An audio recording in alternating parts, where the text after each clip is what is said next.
I was like, come on, you big dummies. Is she getting hyped? Yes. Yeah. But she was in the backyard. She was putting in the same time, sometimes maybe more than you were. Right. I can't fault her for what she was given. But, look, as much as she was given, you can't tell me if that door would have swung the other way where she didn't live up to the hype. Right. Come on, folks are still waiting for her to fall. Exactly. Come on. Yep. So with that being said, you big dummies, you getting paid now. Right. Everybody now has an opportunity to pull up their chair and have a seat. Cheryl Miller just ended careers with one interview. The basketball legend said what Team USA hoped would stay buried forever, and the internet is burning to the ground right now. Drop a comment right now. Is Team USA deliberately sabotaging Caitlin Clark, or am I losing my mind? Because what Cheryl just exposed changes everything we thought we knew about women's basketball. Let me be crystal clear. Cheryl Miller didn't dance around this. She didn't use politician speak. She didn't protect anyone's feelings. She went nuclear. And when a Hall of Famer with zero reason to lie tells you the system is rigged, you better listen. Here's what she said word for word.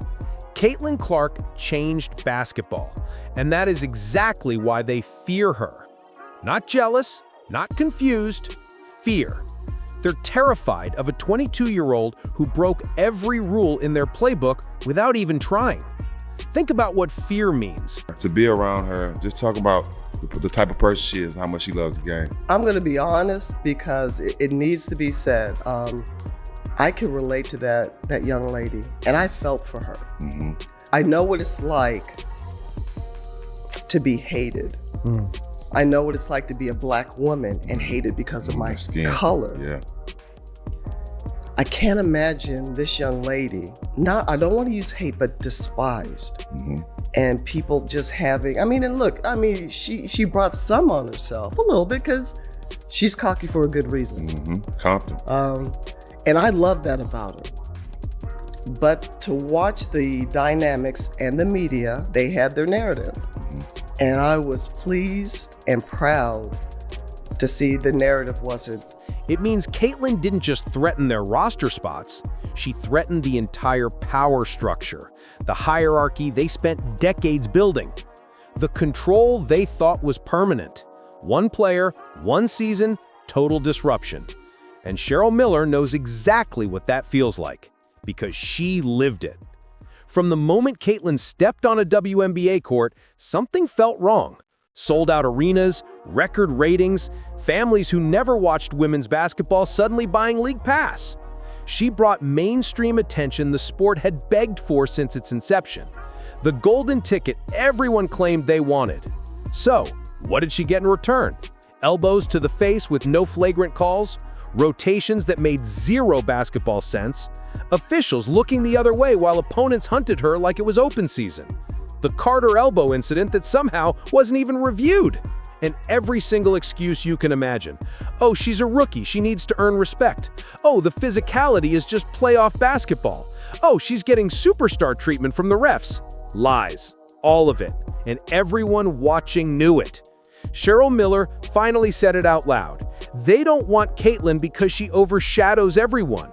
Not speculation, not conspiracy theory, institutional fact. Every time a young superstar becomes bigger than the system, that system fights back. It's not personal, it's survival. And Caitlin didn't just get... You recently coached the WNBA All-Star game. You spent some time with Caitlin Clark. Best coach! Big. She became the global face of women's basketball at 22. That's the problem. That's the threat nobody wanted to acknowledge. This isn't Cheryl guessing. This is pattern recognition from someone who's been inside basketball politics for 40 years. Team USA operates on hierarchy. Rookies pay dues. Veterans get preferential treatment. You climb the ladder slowly, you follow the script, you wait your turn. Caitlin showed up already famous, already more culturally relevant than decade-long veterans, already carrying the entire sport on her back whether she asked for it or not. That broke the system. And broken systems get defensive. Here's where it gets ugly. Cheryl exposed the connection between Team USA and WNBA politics. The favoritism, the power circles, the veteran loyalty programs, the inside deals that determine who gets opportunities. There's no room for a star who wasn't built by their pipeline. Caitlin didn't come from USA basketball youth programs. She didn't follow their predetermined path. She came from Iowa with millions of fans already locked in.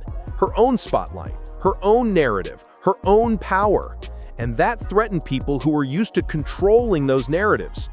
Cheryl dropped the real bomb. Team USA made their decision months before roster discussions even started. The plan was set in stone.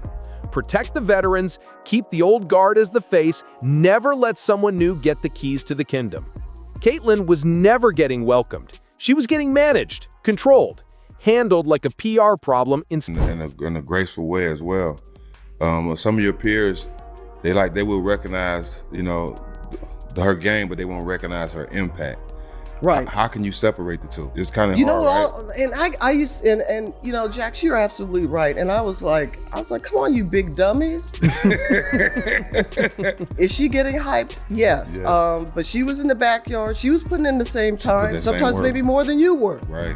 I can't fault her for what she was given. But look. As much as she was given, you can't tell me if that door would have swung the other way where she didn't live up to the hype. Right. Come on, folks are still waiting for her to fall. Exactly. Come on. Yep.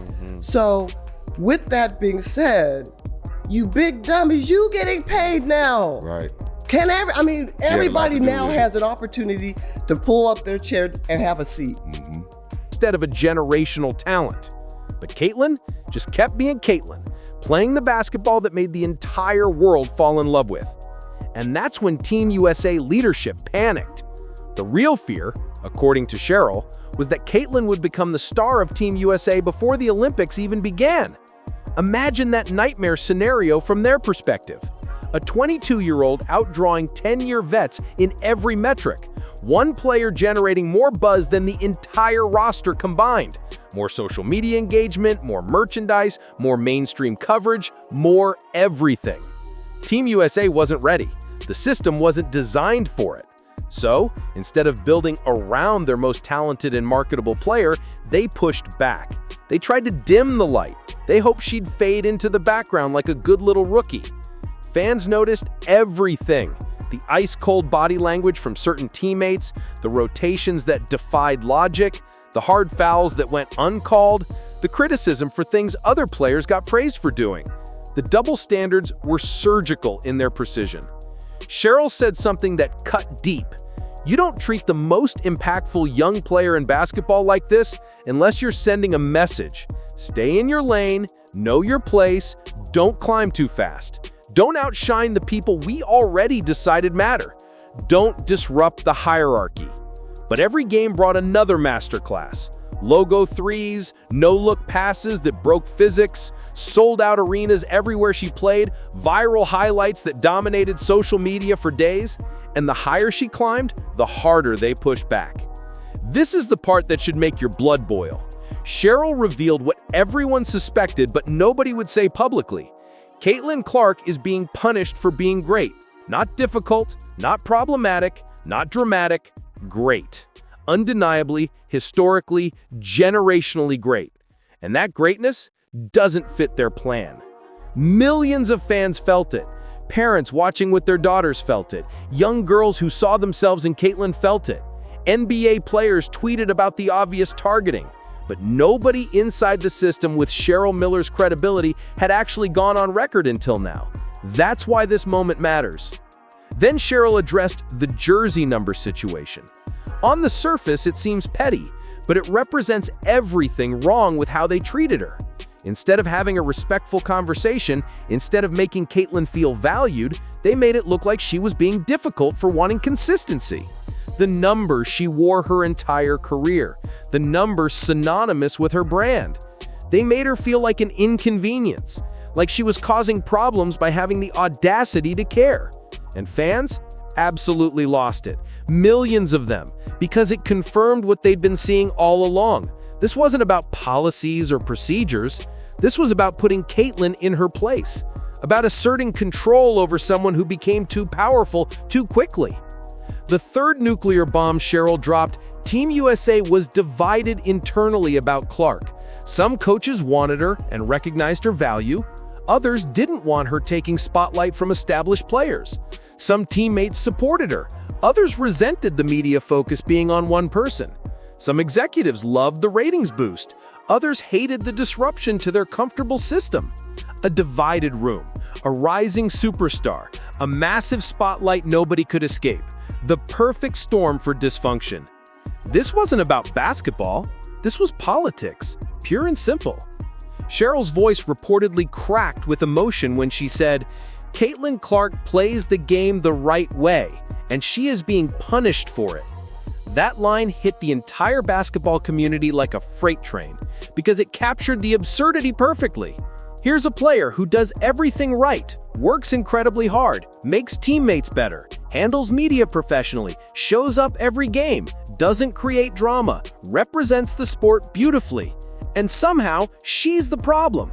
Make it make sense. Cheryl emphasized this pattern extended beyond Team USA. The hard fouls with no suspensions, the shoves called incidental contact when they were clearly intentional, the targeting officials somehow never noticed, despite it being obvious to everyone watching. The disrespect from opponents who felt comfortable taking cheap shots because there were no consequences.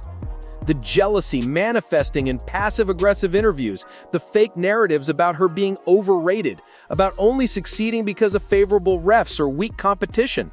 And through it all, silence from people in power who should have spoken up. The WNBA didn't protect her adequately. Team USA didn't prioritize her. Media members actively tried to diminish her. And Cheryl Miller watched it all happen and finally decided enough was enough. What makes Cheryl's comments devastating is that she's been where Caitlin is now. She was the biggest name in women's basketball in her era. She faced her own version of resistance and jealousy. She understands the pressure of being the face of an entire sport. She knows what it's like when your success makes people uncomfortable. And she's not staying silent while history repeats itself.